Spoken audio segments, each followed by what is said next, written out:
Good morning. I hope you're all well.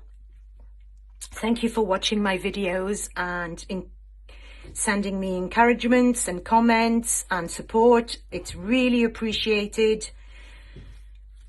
To make these, I used the premium epoxy resin from Just For You Online UK. The molds come from them as well. I used the Supreme White epoxy pigment paste. I mixed some of the white ignition dust in the resin, the clear resin. The centers are made with these amazingly beautiful gold glitter flakes. Absolutely stunning, I love them. And I used for my center Pinata alcohol ink in tangerine color. So I think I put about 4 drops. So that's the colors, and let's have a look.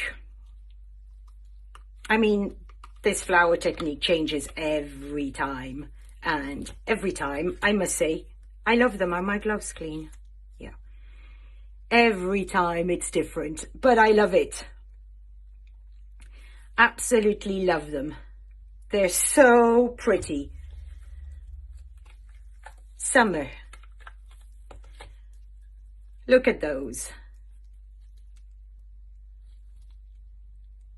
I'm not sure if I'm going to gild the edges in gold of these ones. I don't know. I'll see. Anyway, that's it from me in English. I will see you guys soon. Take care. Lots of love and hugs and kisses. Bye.